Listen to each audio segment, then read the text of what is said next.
side of this. Close to it.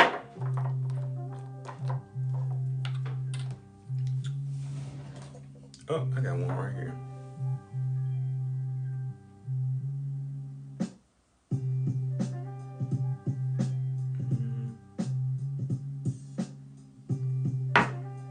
Let me slide this up. Okay.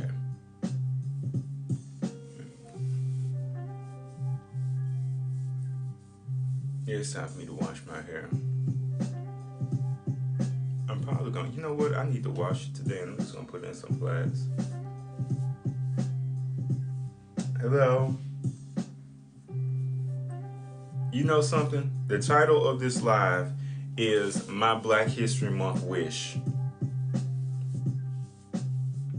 My Black History Month wish is for black people to stop ignoring blatant issues going on in their family, in their community, and in society.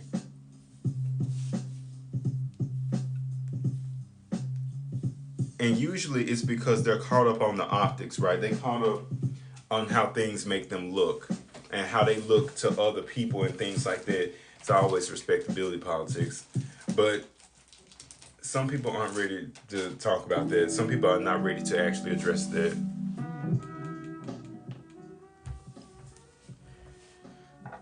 But yeah, some people are not ready to address that.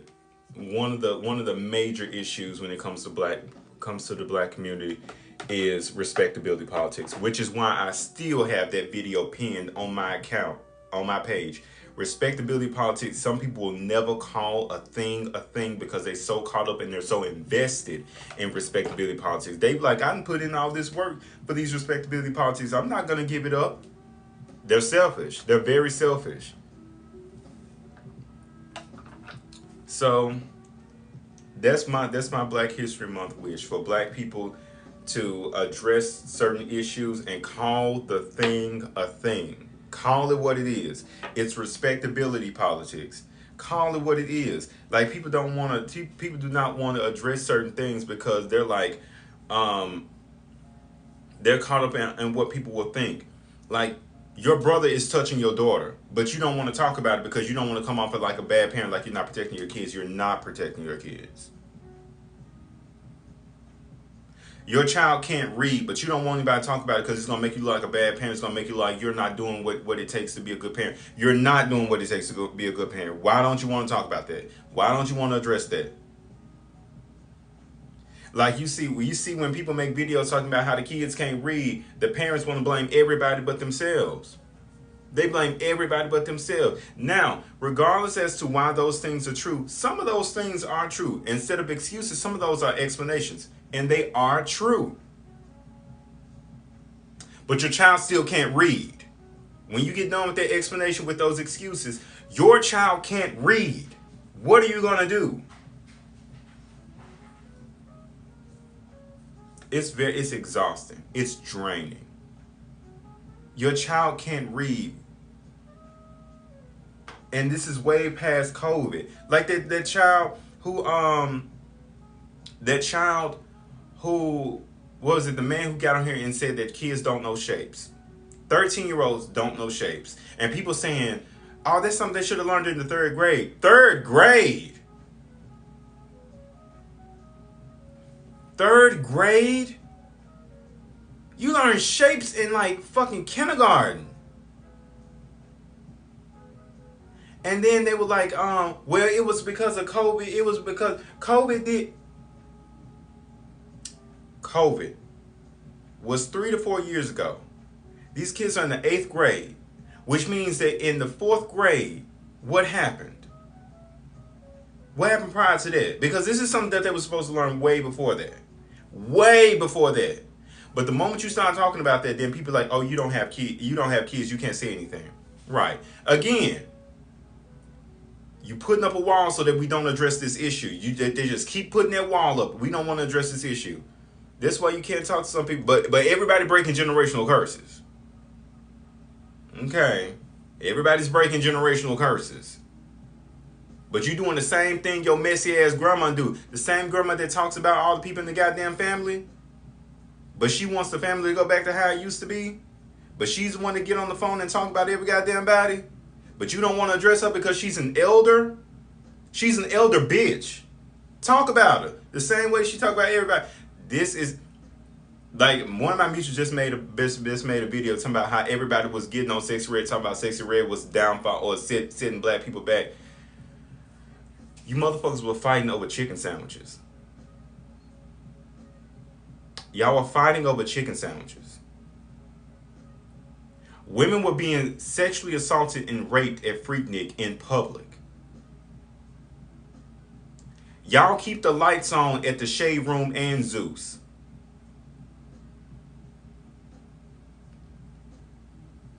Okay. Like that's gonna be it though. That's gonna be it. We're gonna blame her. Like,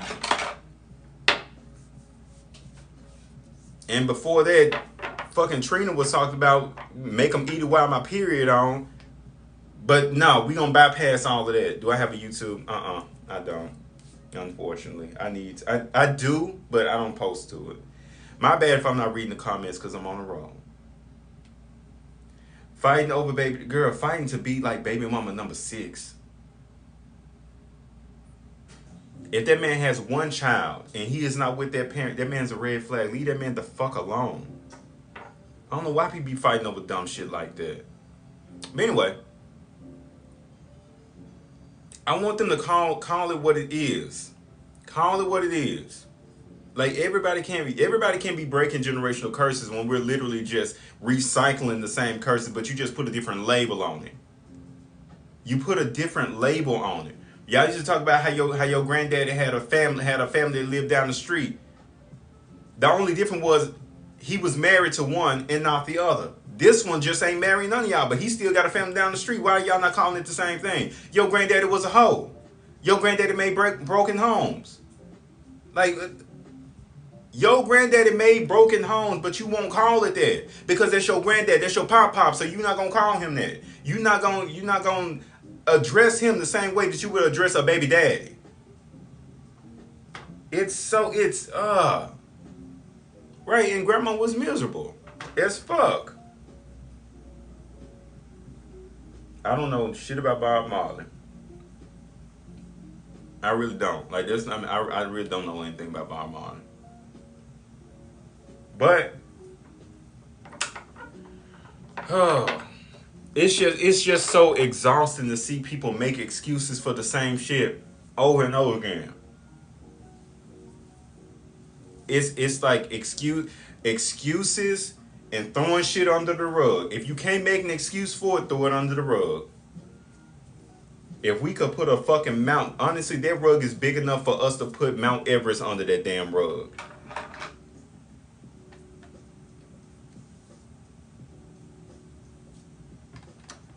Everybody escapes accountability. When you're black, you can do some of the most fucked up shit. Turning blind, girl, we are blind. And it's crazy how like that's my only Jay, call it what it is. Everybody's so afraid of how things gonna make them look. You look bad if you don't address the things that everybody's calling you out for. Like if everybody's saying you with a man that beats on your kids, you would rather that not be talked about than doing something about the man that beats on your kids. Your brother is touching your daughter, but you want her to go put some pants on. Instead of telling your brother don't come back to my house or calling the police. But you don't want to call the police because it's your brother and then you're going to be worried about what your mama got to say about it. But your mama is sitting up here protecting somebody that's abusing her granddaughter. Your mama don't give a fuck about your child.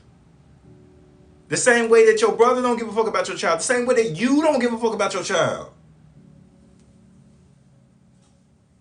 But they would rather you just not say anything. We don't put our business out there, but somehow everybody knows your business. I swear, it's a never-ending cycle of contradictions.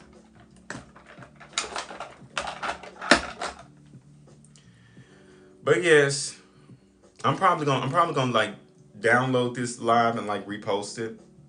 That's probably what I'm gonna do. But it's just it's exhausting, especially because people keep rehashing the same topics over and over again.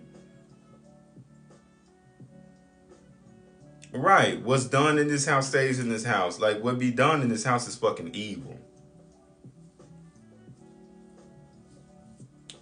My skincare video is on my page. It's in the playlist. It's one video. But yeah, it's very much annoying. It's very much annoying. And then people put up barriers so that you can't talk about it. And them people putting up those barriers, you're not helping. You're not helping. If anything, you're making things worse. You keep putting up a barrier so that people can't talk about these issues because you don't want to look bad. You look bad by not addressing it, but okay.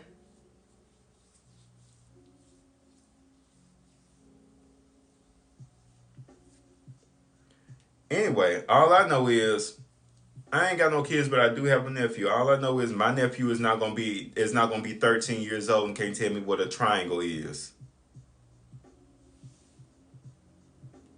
That was insane. Couldn't tell what a square was. If you cut a rectangle in half, and then they doxed the teacher. They posted the teacher's job on the internet on Twitter because they were mad because their kids could not identify what a square was. So you dox the child, you dox the teacher as well as other people because there were other people on that list. It wasn't just his name; it was other people on that list. You screenshot that, put that on Twitter maliciously, and then, not to mention, there was a school full of children. So if anybody got mad enough at their teacher and go up there to do something to their teacher and inadvertently does something to their kid, even if you take a gun to a school, that is still a charge because you're not supposed to have a gun on school grounds. And something happens to that teacher, or something happens to those kids, or something happens to the teacher and them kids. There's a RICO charge on you. That was so dumb. And you did that because you were upset because your kids can't read. But what did you do about the kids who couldn't read?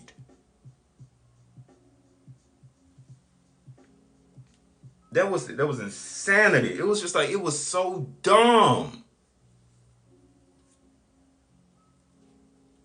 Like, and then I'm like, and one thing I do give grace to, like, those people who be like, oh well, COVID was a thing. It set the kids back, and parents were trying to just work and stuff like that. I understand that. I understand that completely. Your child still can't read. What did you do after that? Okay, so when you found out how behind your child was, and y'all not listening to these teachers. These teachers are out here telling y'all, I can see when you log in to check your child's grades. You've never logged in to check your child's grades. And then your child just get pushed along. What do you think is going to happen when they hit adulthood? When they can no longer be not left behind. And then they go into adulthood. And for the rest of their life, all they can get is like a job at like the gas station or working at Amazon at a warehouse because they don't have any type of employable skills because they don't know anything. And is it their fault that honestly, it's not their fault. It's not the kids' fault. It's not the kids' fault that they don't know anything. They don't require anything of these kids. They don't set goals. They don't give them any type of incentive. They don't teach them to create their own incentive to go after things that they want. They don't teach them none of that. And whenever somebody tries to like hold the kids accountable and be like, I'm not going to hold your hand through this. You have what it takes to get from point A to point B. I've told you everything you need to know to get to point B. You just got to employ these skills that I've given you to get to point B. And because they will see that and say that you are bullying their child. Because they don't hold their child to any type of standards. They don't want their kid. They don't require anything out of their kids. But you're not breaking generational curses, girl. You are creating some. You're creating generational curses. Your child is dumber than a box of rocks. Not their fault, it's yours. Not their fault, it's the government. Not your fault, it's COVID. It's everybody's fault, but nobody's doing anything about it. Nobody's doing anything. At the end of the day, these are your kids. These are your kids. And they're gonna be there because that's the first thing they're gonna say. These are my kids, you can't take them out of it. So what are you gonna do? What are you gonna do?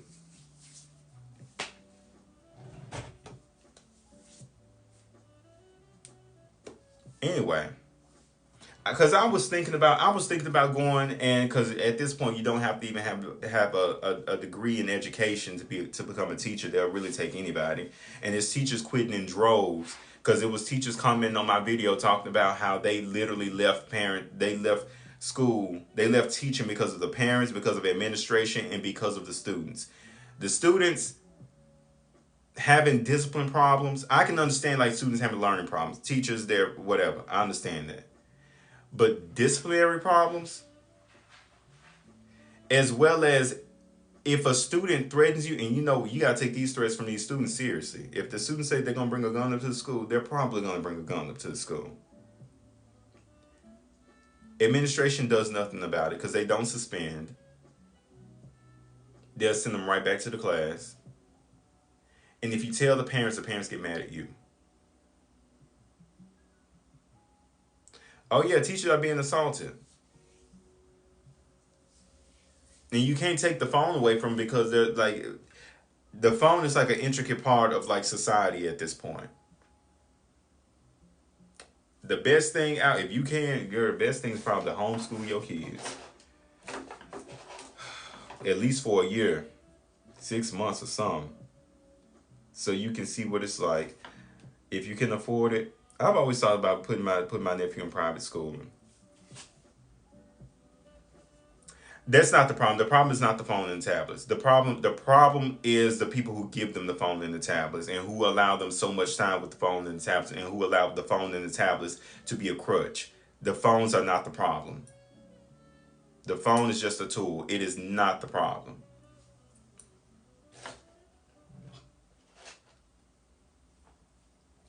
It's a lot of things. It's a lot of things that are the problem, but the phone is not it.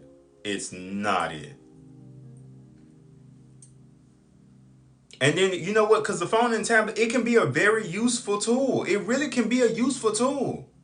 But it's the way that people allow the phone to be everything. They allow it to be everything. And even still, these kids have access to everything. Google will tell you everything, but they don't know how to Google. They don't know how because they've never been challenged. But anyway,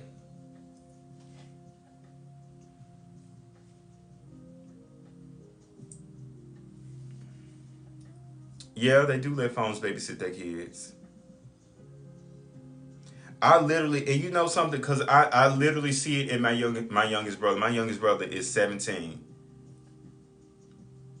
I see the problem. I see the problem, and I'm making sure that he does not fall into that, because I just be like, Google it. Like he asked me a question, I'm not gonna tell you. Google it. I'm not telling you, because you're gonna learn how to use this. That same thing that you just said to me, the same question you just asked me, type it in. You gonna find the answer. I'm not telling you.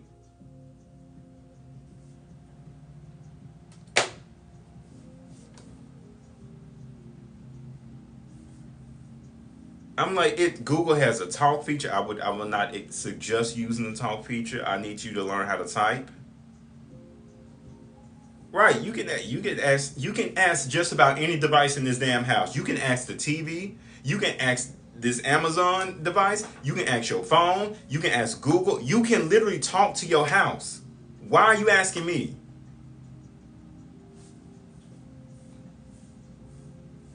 But again, there's no incentive to do that.